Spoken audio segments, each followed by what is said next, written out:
O Corinthians terá um novo diretor de futebol estatutário? Vídeo de hoje do canal do Nicola traz a resposta e fala também sobre o São Paulo, mais uma vez em crise depois da derrota para o Red Bull Bragantino. Quero te atualizar sobre o Palmeiras. Há uma explicação para a excelente campanha alviverde, mesmo com desempenho ruim contra times do G6. Bora falar também sobre o Flamengo, que pode faturar uma bolada graças ao Manchester United. Informação importante no Vasco, onde é que o Cruz Maltino vai jogar enquanto não tiver São Januário, para completar as últimas do Cruzeiro, do Atlético, bastidores, finanças e muito mais.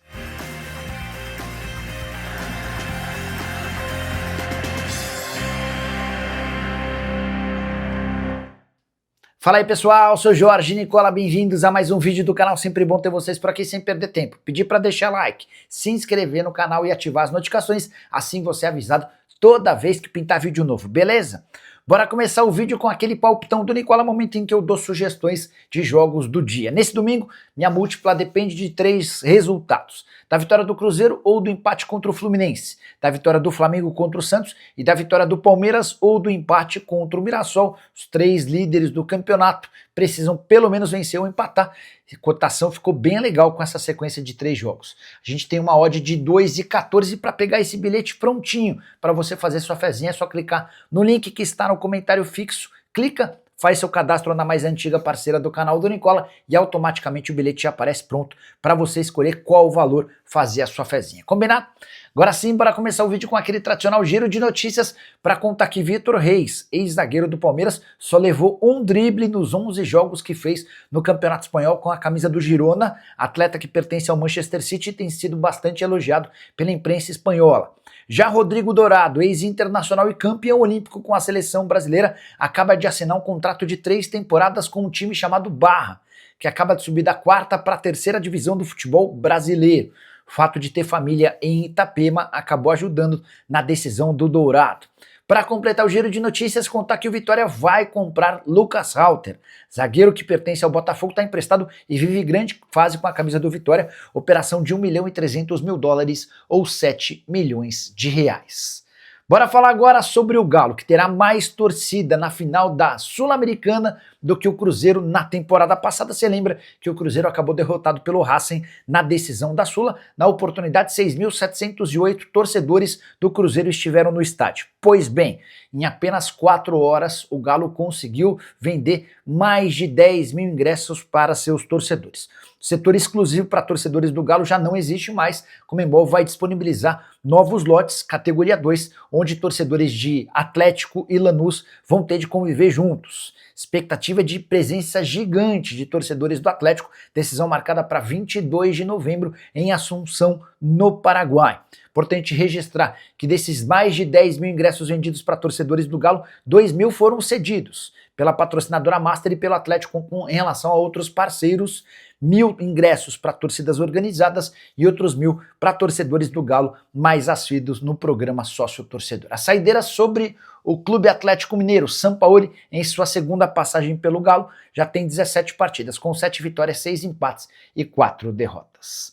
Bora falar agora sobre o Cruzeiro de volta à Libertadores da América desde 2019. Que o Cruzeiro não conseguia sua classificação e ela se deu na noite desse sábado com a derrota do São Paulo para o Red Bull Bragantino na Vila Belmiro. Com o resultado, São Paulo, que tem 45 pontos e é o 8º colocado, primeiro time fora do G7, não consegue mais ultrapassar o Cruzeiro. Um dos objetivos da Raposa na temporada está cumprido. Agora o Cruzeiro joga essa reta final de competição para eventualmente sonhar com o título do Campeonato Brasileiro, mas mais especificamente para se garantir entre os 5 primeiros, assegurando dessa maneira o direito de ir direto para a fase de grupos e não ter de jogar a pré-Libertadores. A chance de o Cruzeiro estar na fase de grupos é de 99,98%. Confirmação pode se dar inclusive com uma vitória contra o Fluminense nesse domingo, Mineirão, 16 horas, jogo super importante para que o Cruzeiro siga bem. Só para completar, é importante lembrar ainda que a Raposa disputa a partir do dia 10 de dezembro a semifinal da Copa do Brasil contra o Corinthians.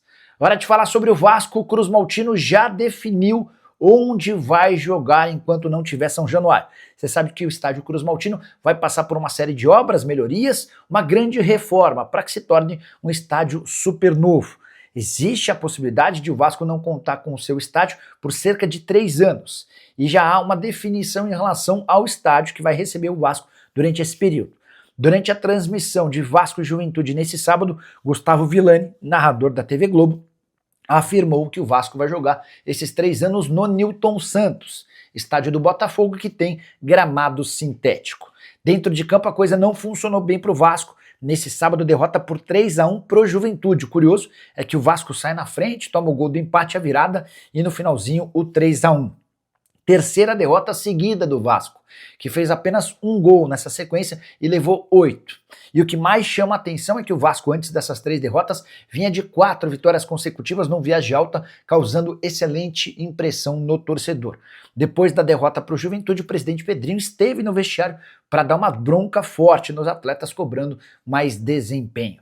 Quero falar agora sobre o Corinthians, o que há de verdade na história de que o Timão terá um novo diretor de futebol estatutário.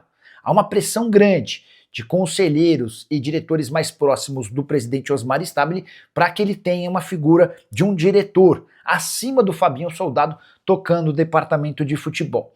O Stabile não pretende mexer nessa situação antes do fim da temporada. Ele teme que qualquer mudança no departamento de futebol possa culminar com, por exemplo, a perda do título da Copa do Brasil a partir de 10 de dezembro contra o Cruzeiro. O Corinthians começa a disputar as semifinais e o sonho é terminar com o título da Copa do Brasil para dar uma volta olímpica e assegurar vaga na Libertadores da América do próximo ano. Até por isso, qualquer contratação de um diretor estatutário nem é uma contratação, mas a escolha de um diretor estatutário é alguém que já faz parte da política do Corinthians e que assumiria esse cargo de diretor de futebol vai ficar para 2026, até porque existe a decisão dentro do clube de que Fabinho Soldado não permanecerá para o próximo ano, alguém super mal avaliado pela nova diretoria. Há uma impressão muito ruim de que o aumento concedido pelo Augusto Melo antes de deixar a presidência ao Fabinho não tenha sido apenas pelo mérito do diretor de futebol. Importante registrar também que o Osmar Stabile já conta com um comitê de futebol que o ajuda nas principais decisões e dá para contar também que o Fran Papaiordano é alguém com voz superativa dentro desse comitê. Se tivesse que haver a escolha de um diretor estatutário de futebol, a tendência é que esse nome seria do Fran. Para completar o noticiário alvinegro, o Corinthians recebe o Ceará nesse domingo na Neoquímica Arena, precisando urgentemente da vitória, até por conta da derrota contra o Red Bull Bragantino, para não perder espaço e pontos em relação aos times que ainda brigam por vaga em Libertadores da América. Hora de falar sobre o Flamengo. O rubro-negro pode faturar uma bolada, milhões de reais, com a possibilidade da transferência de João Gomes para o Manchester United. De acordo com o portal inglês Team Talk, o João Gomes é hoje o mais bem avaliado pela diretoria do United para substituir o Casemiro, cujo contrato se encerra em junho do ano que vem. Casemiro recuperou bastante sua capacidade de produção e tem sido uma peça importante. Por conta do alto salário, um dos maiores da Premier League, é natural que o Casemiro não fique a partir da próxima temporada europeia, ou seja, a partir de agosto. O João Gomes, que pertence ao Wolverhampton, lanterna da Premier League, seria um cara bem cotado. Hoje, o João Gomes está avaliado em 40 milhões de euros. Dá para imaginar que, no mínimo, o United precisaria desembolsar uns 50 milhões de euros para fazer negócio. E o detalhe importante é que o Flamengo tem 14% do valor de uma venda futura. São 10% previstos em contrato e mais 4% pelo mecanismo de solidariedade. Você pega esses 50 milhões de euros e tira 14%, a gente está falando de 7 milhões de euros ou 43 milhões de reais. É isso que o João Gomes pode assegurar pro Flamengo num futuro não tão distante. Só para completar o noticiário rubro-negro, De La Cruz, 28 anos de idade, meio uruguaio, que ainda não conseguiu jogar bem nessa temporada, pediu para a diretoria e para a Federação Uruguaia de Futebol para não ser convocado. Na data FIFA do mês de novembro, o Uruguai enfrenta México e Estados Unidos nos dias 15 e 18 de novembro. Ele quer melhorar sua condição física para estar à disposição para a reta final do Brasileiro e também para a decisão de Libertadores da América. Hora de falar sobre o São Paulo em crise mais uma vez. Tudo por causa da falta de resultados. A derrota por 1-0 para o Red Bull Bragantino na noite desse sábado na Vila Belmiro explodiu mais uma crise no tricolor. Vale a lembrança de que o São Paulo fez 4 jogos como mandante fora do Morumbi na atual temporada. Sabe quantas vitórias? Nenhuma. foram 3 empates e a derrota contra o Red Bull Bragantino nesse sábado. Os 3 empates contra a Inter de Limeira 0x0 e o Velo Clube 3x3, ambos do Campeonato Paulista, além do empate em 2x2 contra o Flamengo na mesma Vila Belmiro desse sábado. O gol de pênalti marcado pelo Red Bull Bragantino e convertido pelo John John foi o 5º pênalti cometido pelo Enzo Dias na atual temporada. O lateral argentino, que é bom jogador, precisa tomar mais cuidado. Já havia cometido pênaltis contra o Santos, Mirassol, Bahia e Atlético Nacional. A derrota praticamente tira do São Paulo a chance de brigar por vaga em Libertadores, a menos que o Campeonato Brasileiro conceda 8 vagas. Nesse momento são 7 e serão 8. Se o campeão da Copa do Brasil estiver entre os 7 primeiros, nesse momento o Cruzeiro e o Fluminense, em caso de título da Copa do Brasil, assegurariam uma 8ª vaga, e é dessa maneira que o São Paulo poderia sonhar com a classificação. Só para completar, Hernan Crespo foi perguntado se fica no São Paulo, até porque recentemente, depois de vitórias, ele colocou em dúvida a sua continuidade, apesar de ter contrato até dezembro de 26. Dessa vez ele falou diferente, abre aspas, vou ficar. Temos muito trabalho para fazer, só precisamos ver coisas que temos que melhorar. Tem o contrato e vamos tentar um ano mais, disse o técnico argentino.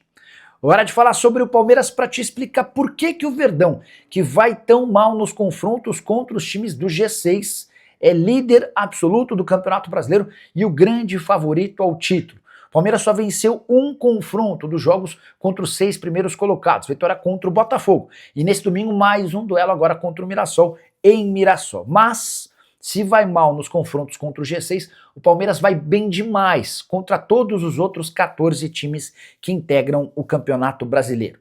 Foram 21 partidas contra os outros 14, com 19 vitórias, 2 empates e nenhuma derrota. Aproveitamento de incríveis 93,7% dos pontos, campanha espetacular, 50 gols pró, 16 gols contra. Vale a lembrança também de que o Palmeiras disputa 30 pontos contra equipes do G6 e 84 pontos contra equipes não G6. E é por conta dessa performance espetacular contra todos os demais times que o Palmeiras tem 3 pontos de vantagem em relação ao Flamengo e 2 vitórias a mais do que o Fla. Isso significa que se Palmeiras e Flamengo terminarem empatados em pontos, o Palmeiras se sagrará campeão.